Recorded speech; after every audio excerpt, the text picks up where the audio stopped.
Hi, my name is James and I paint miniatures.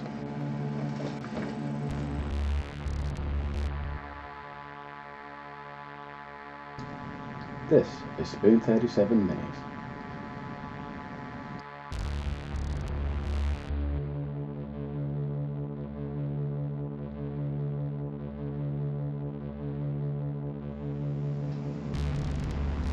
Welcome to What's on the Bench, episode 7. This time I'm going to be using some wash and doing some dry brushing on the Metal Hive Tyrant. As you saw a few moments ago, I'm using the Army Painter Strong Tone with a large brush, and I've watered it down just a little bit to help it flow into all the recesses. Strictly speaking, that isn't necessary, but I've just found it seems to work well for me. And then I'm just carefully applying this. You will notice that I am applying it quite slowly. The reason for this is it's so thin and it's so runny that it forms bubbles very easily, which then leaves little craters when it dries. So I just need to be smooth whilst I'm doing this. And of course I've thinned it down even further, so I suppose that exaggerates the effect, but it also helps it run into all of these deep recesses.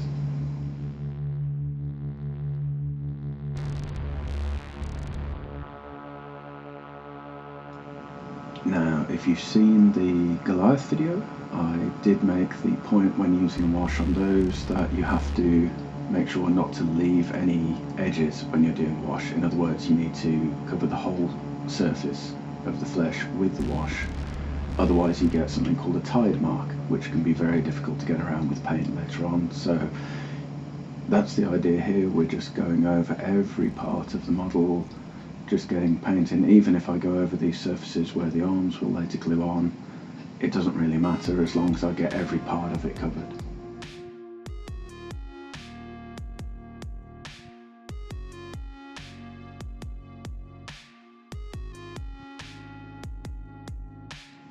Now you will see me going back and forth over the model, and all that's about is just making sure that there isn't too much build-up of wash. If you actually get Army Painter products, they give you a little leaflet about how to use their washes, which usually shows it being the whole model being dipped into a gigantic tin of the quick shade wash. But it also then tells you to get a brush and make sure that there isn't too much wash, particularly towards the bottom of the model or the bottom of any given surface, so that it isn't like a thick build-up. You just want a fairly even coat all over the model, and then it will flow into the recesses and show you where they are, which then makes everything else very easy. So as a general rule, your process is always to use primer, base coat, and then a wash. And in fact, if you're just starting out, that would be perfectly fine for a tabletop standard. Some people just do a base coat, but using a wash is very quick and easy, and it really reveals a lot of detail. So I would always recommend using a wash where possible.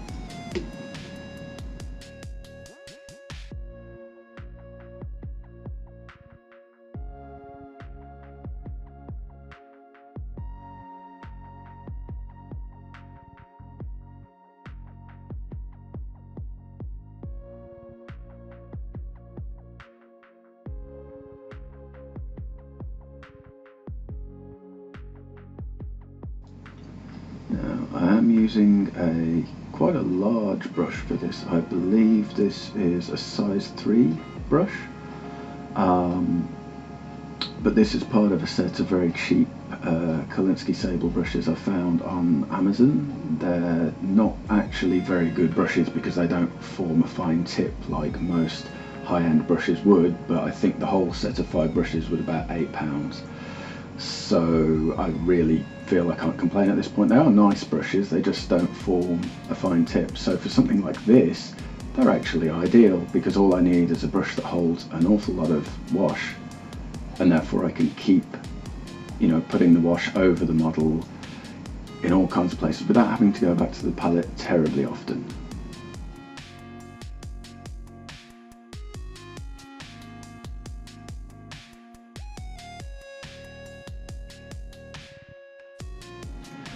Now this does use up a fair bit of wash for each part of the model. I don't know if you can tell, but the palette is actually rather short of wash at the moment. So as I finish off this torso and legs piece, I've then actually added a lot more wash to the palette so that I can do the next piece, which in this case is the tail. You'll find that this will then reveal a lot of detail in relatively few brush strokes. There's a lot of lines and divots and what have you all over the tail section that you can't really see with just the base coat in place. I mean, you can see the ridges obviously, but everything else is kind of disguised by it being a solid colour, whereas as soon as you put the wash on you can suddenly see everything. And that's again another reason for just using a wash as an integral part of what you're doing.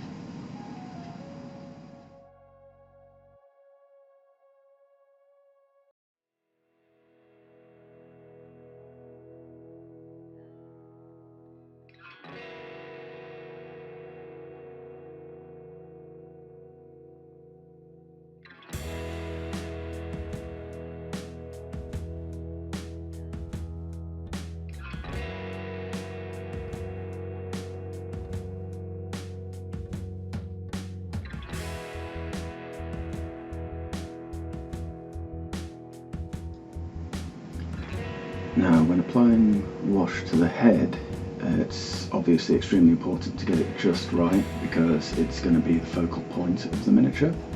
So what I do want it to run into every part of the head. There are certain areas you've got to be careful of, such as around the eyes in particular. You do want a bit of wash, but it's very easy to end up with this enormous pool of wash. So you've got kind of 90% wash and 10% eye, and you'll find that, like, I've done that with the left eye now, and I need to go over it and pull some of the wash out and distribute it in other areas of the head, because otherwise essentially I'd end up with a model, there you go, that looks like it has a black eye, and then you only actually need a little bit of wash to reveal the detail. You don't need a huge amount to make it look like it's, you know, got super dark eyes. I suppose you could go for that as a deliberate look, but it's largely unnecessary.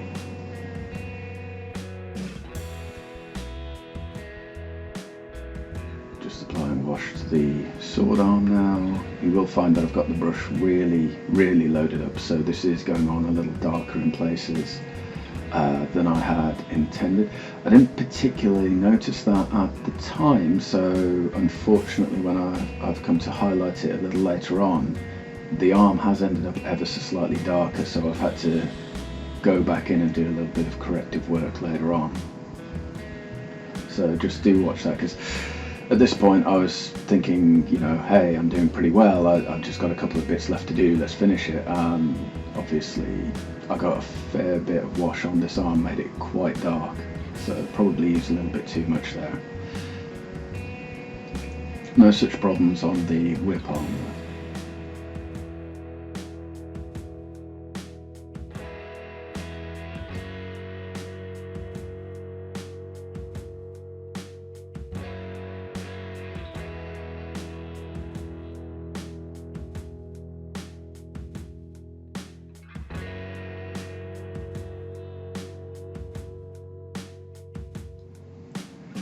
Now, just a word on paints and brands and so on. I am using the Armour Painter washes. They're quick shade washes. I like them very much, but that's not to say that washes from the Games Workshop, which they call shades, or washes from other companies such as Vallejo, for example, those would work just as well. Because the Army Painter system is designed around using washes, their washes do tend to be quite good. But there's nothing wrong with the Games Workshop. If you wanted to do the same thing with Games Workshop washes, you just use Agrac's Earthshade.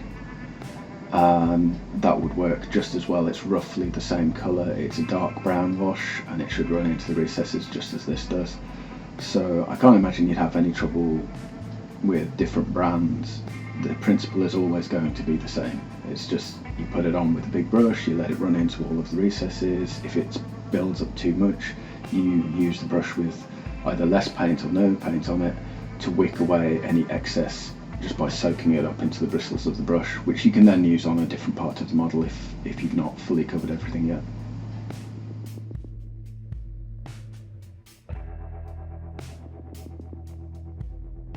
Now just finishing the wash on this on the two arms holding the gun, and then we'll obviously need to let this dry for a little bit. Wash does take a long time to dry because it's very wet, it's very runny. You may have also used thinners in it, which I didn't in this case other than water, which generally makes it dry quicker rather than slower, but I will always give this about an hour to dry just to be on the safe side.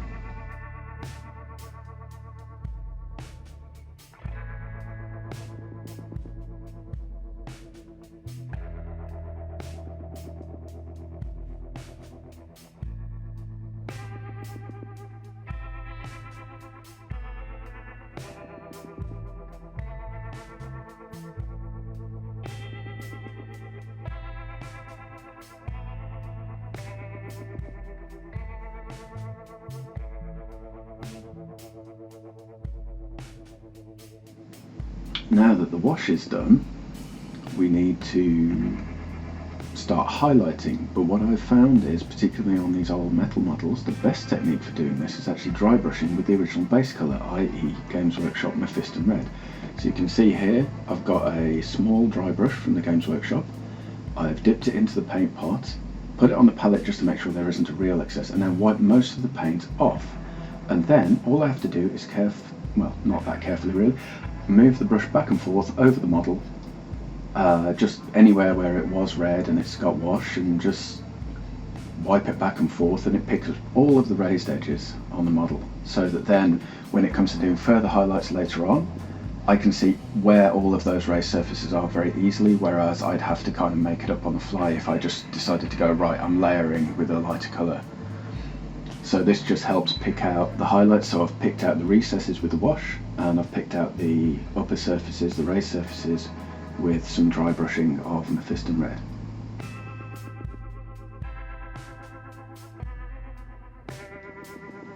Now, this technique doesn't require any skill whatsoever. It's usually one of the first techniques recommended to beginners because, of course, all you do is get paint on the brush, wipe it off on a tissue, and then go over the model back and forth. You don't have to be particularly careful, and so it usually forms the foundation of what you do.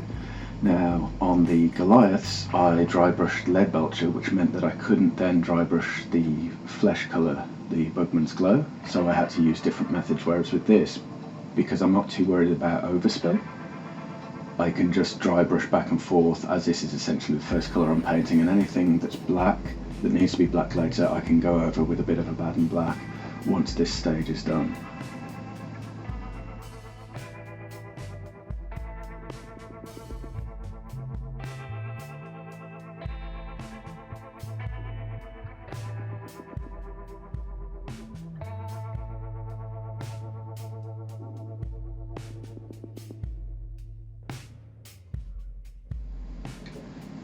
Now here's quite interesting. I tried to dry brush and then I've screwed up. There's too much paint on the actual brush, so I've just gone to wipe it back off. You can see I've got red all over a pincer claw. Now it's not a big deal, but it is something that, you know, you've got to get most of the paint off. I clearly messed up there, so I have to somewhat correct that later on, but for the time being I've just corrected it by wiping more paint off the brush and then continuing what I was doing.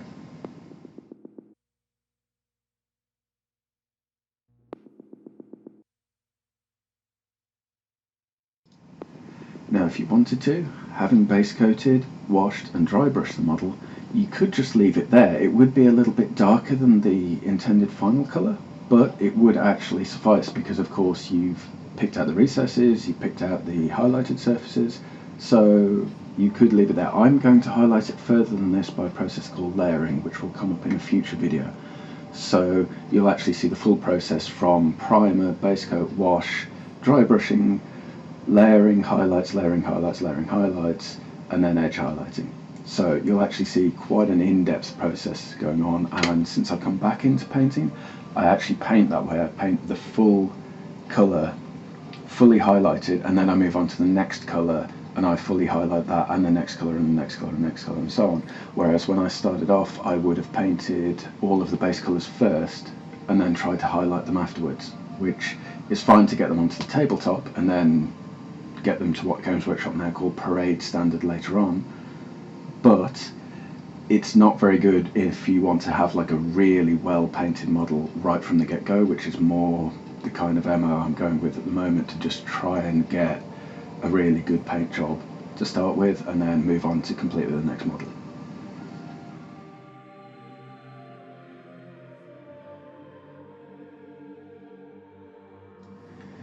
Now obviously this is a fairly quick technique, so some of the smaller pieces aren't actually taking very long at all.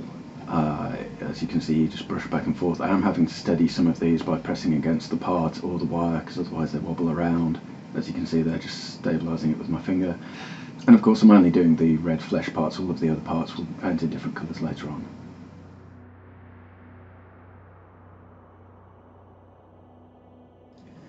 Now once you've got your head around the technique of dry brushing, you could, if you wanted, use an even smaller brush and a lighter colour and just keep going until you are happy with it. Which again might be a technique for doing it much more quickly. I'm trying to learn how to do something called layering, so that's what I'm going to use for the next stages. You'll find that because of the overspill with dry brushing, layering has the advantage that you can continuously add highlights even to parts where they're next to a fully painted colour. So you will find as you progress with painting you want to do slightly less dry brushing and slightly more layering, or if you use thinner layers and much more of them, it's usually called glazing, but it's roughly the same technique as far as I can tell. So that's what we'll be doing going forward. Right, thank you for watching. If you enjoyed this, hit like, hit subscribe, hit the little bell-shaped icon so you can see when the next video will be out.